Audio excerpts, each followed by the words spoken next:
Предлагаем вашему вниманию эксклюзивное интервью с генеральным директором предприятия «Красноярск нефтепродукт». Слово моей коллеге Наталье Ковальчук.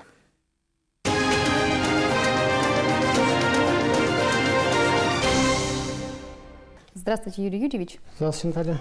Давайте сегодня попробуем обсудить важные, на мой взгляд, вопросы, связанные с акционерным обществом «Красноярск нефтепродукт». Насколько я могла отследить, вы не часто даете комментарии журналистам, но вот мне кажется, настало время для откровенного разговора. В последнее время в средствах массовой информации, в информагентствах много говорят о том, что в акционерном обществе «Красноярск нефтепродукт» держится корпоративный конфликт. Вот с чем это связано, и хотелось бы узнать вашу позицию по этому поводу.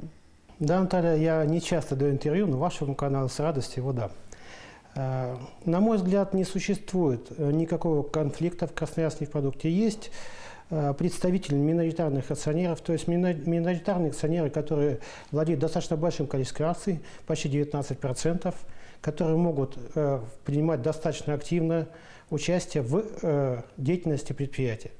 Есть представитель компании, действующий по доверенности, Гершкович Владислав Владимирович, юрист из Москвы, человек из открытых источников информации, достаточно известный в определенных кругах и своей деятельностью.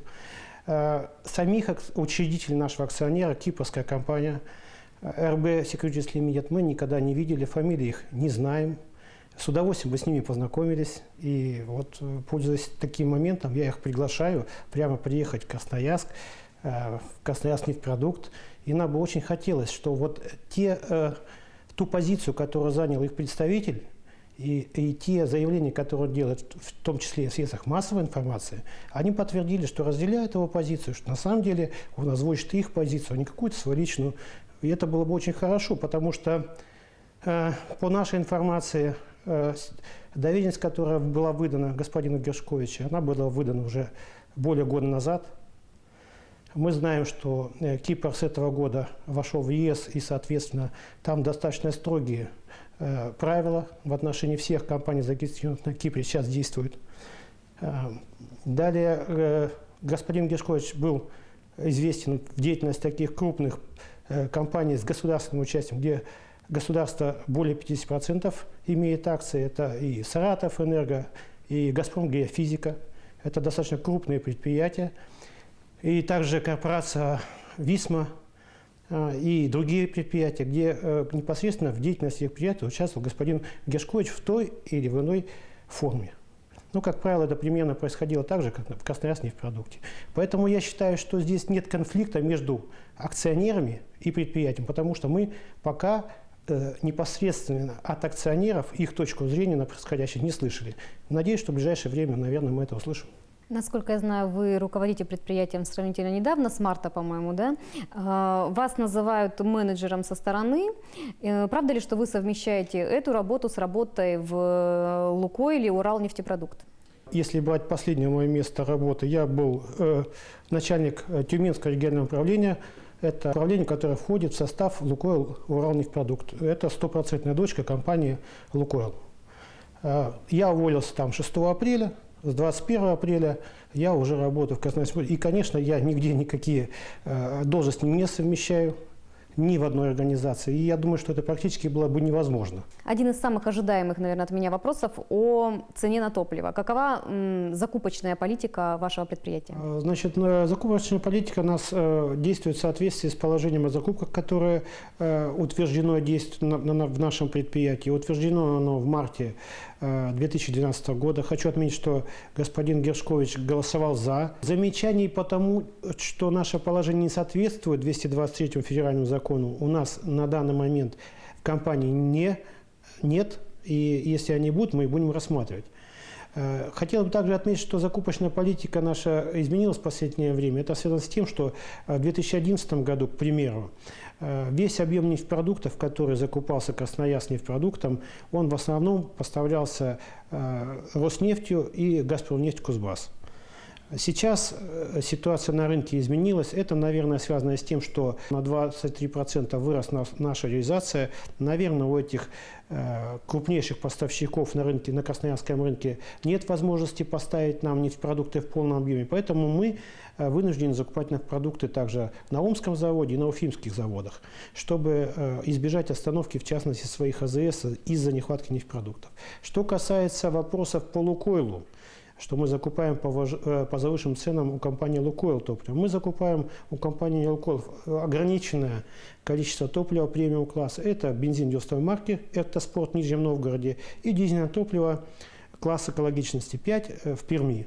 Это топливо у нас реализуется бензин на 3 всего АЗС Красноярского продукта, дизельное топливо на 7 АЗС Красноярского продукта. Причем, хочу отметить, оно реализуется параллельно с продажей на этих же АЗС традиционных видов нефтепродуктов, в частности Сачинского завода. Оно дороже. Дороже оно только потому, что сама закупочная цена на заводе дороже, и транспортировка составляет достаточно большую стоимость в цене, себестоимость этого нефтепродукта уже здесь на месте. Закупки эти составляют всего лишь 1,6% от общего объема. Поэтому в общем объеме этот объем топлива составляет минимальную часть и привозится на этот рынок только для того, чтобы расширить ассортимент продаж и дать возможность нашим автолюбителям попробовать использовать другое топливо в своих автомобилях. Еще нескольких скандальных тем коснемся, с вашего позволения. Владислав Гершкович, о котором мы уже говорили, уверяет, что в мае-июне 2012 года в филиале «Центральный» имелись факты закупок контрафактного топлива. А филиал «Рыбинский» отличился тем, что выступил в качестве ответчика в арбитражном суде. Истцом выступал «Росстандарт». Могу пояснить эти вопросы. Что касается филиала «Центральный».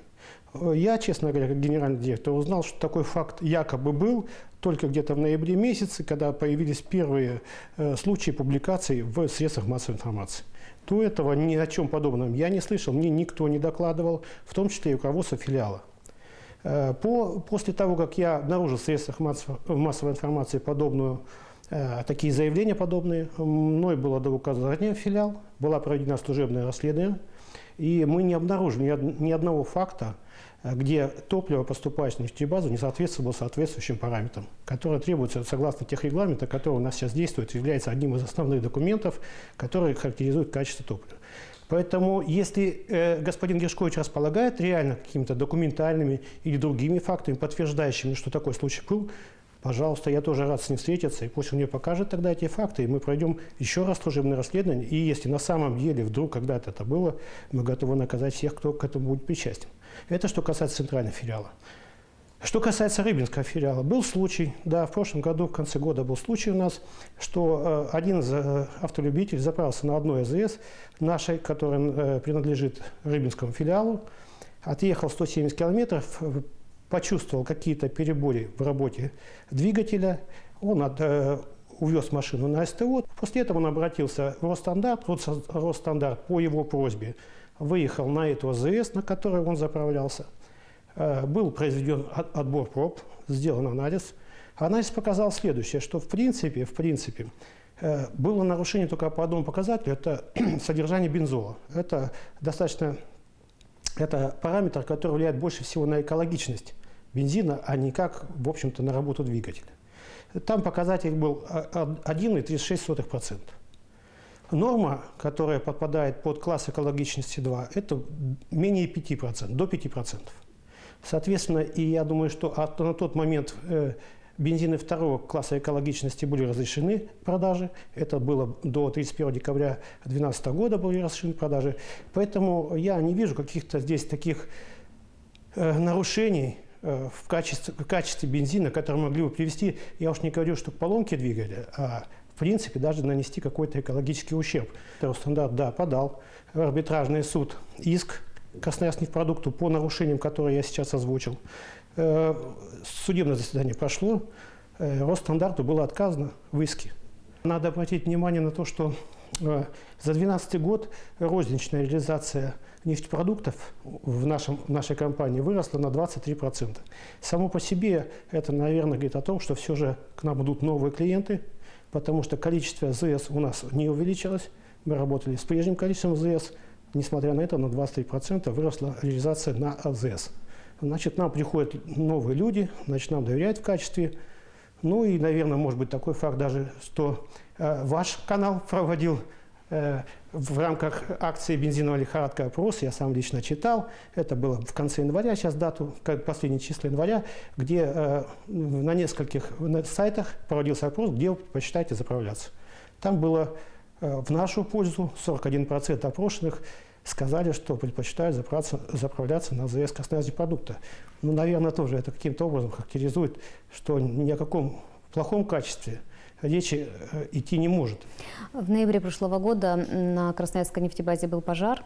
Хотелось бы узнать, чем для вас закончились многочисленные прокурорские проверки. По результатам пожара было очень много проверок. Последняя, которая сейчас еще не закончена, мы думаем, что закончится в ближайшее время, это Следственный отдел Ленинского района, где расположена нефтебаза, проводит, завершающая стадия идет доследственной проверки по данному ЧП. Значит, по этому пожару хотел бы что отметить. Вот в средствах массовой информации очень часто пишется о том, что якобы этот резервуар, 21 номер, в котором произошло возгорание, его эксплуатация была запрещена. Ни в коем случае это неправда. У нас есть соответственное разрешение Ростехнадзора о том, что этот резервуар в 2011 году прошел диагностику, и использование его было разрешено до 2019 года. В момент, когда возгорание случилось, резервуар просто проходил плановые работы по переводу с одного вида нефтепродуктов на другой, с 80-го бензинового на 92-й. Причина возгорания, когда комиссия, которая проводила расследование, проводила ее под председательством МЧС, конкретная причина возгорания не установлена. То есть на данный момент причины конкретной возгорания не установлены. Люди, которые пострадали в результате этого ЧП, главный механик Арапов у нас вернулся уже к работе на нашем предприятии. Механик насосов, машинист насосов сейчас проходит реабилитацию. Я думаю, что в ближайшее время непомнящих у нас тоже вернется к своей работе на нашей нефтебазе. В конце марта состоится заседание арбитражного суда. Гершкович истец вам отвечать. Речь идет о правомерности оказания благотворительной помощи предприятию. Ну, во-первых, расскажите о самих расходах, ну и с чем будете в суде выступать? Господин Гершкович в своих словах, в своем иске указал только 3 спортивных организации, но почему-то не указал, что мы еще оказываем и другим различным организациям, в том числе и советам ветеранов, и домам-сиротам, и фондам, которые занимаются помощью наркозависимым жителям нашего Красноярского края, и подобным другим организациям.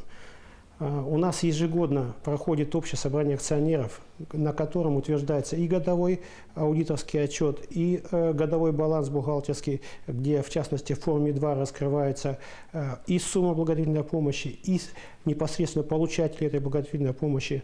И каждый год, в том числе и 2011 год, эти отчеты были утверждены на годовом собрании акционеров. Поэтому, на наш взгляд, мы будем оспаривать, конечно, иск господина Гершковича. И мы считаем, что благотворительная помощь оказывается в соответствии со всеми нормативными документами, которые действуют в нашем предприятии. Вы себя, Юрий Юрьевич, считаете эффективным руководителем предприятия? Наше основное направление – это увеличение, в первую очередь, объемов реализации, так как это непосредственно дальше приводит к получению большей прибыли. Выполнение по-прежнему больших социальных нагрузки. Это и северный завоз, который мы осуществляем в период навигации, начиная с мая по август месяц. В городе, наверное, все заметили, что мы максимально, насколько это возможно, максимально, мы пытаемся сдерживать рост розничных цен. Ну, мне бы хотелось сказать, наверное, об эффективности следующее. То есть мы уже подвели практически предварительные результаты работы за 2012 год. Они говорят о том, что если взять основные показатели, у нас самый большой товарооборот за последние, вообще за все время существования Красноярскнефтепродукта как предприятия после приватизации. Это 1 миллион 200 тысяч тонн составил общий товарооборот. Самая большая чистая прибыль получена 152 миллиона. Почему хочу отметить самую большую чистую прибыль? Потому что наши акционеры получат самые большие дивиденды за всю историю пребывания в Красноярскнефтепродукте с 2003 года. Поэтому, когда делаются заявления о неэффективности моей работы, и это делает член Совета директоров который в принципе располагает всей информацией, и если желает, то может располагать всей информацией, какая ему необходима, ну, на мой взгляд, по меньшей мере некорректно, наверное, говорить о неэффективности моей работы. Спасибо, Юрий Юрьевич, за нашу такую откровенную беседу. Спасибо вам.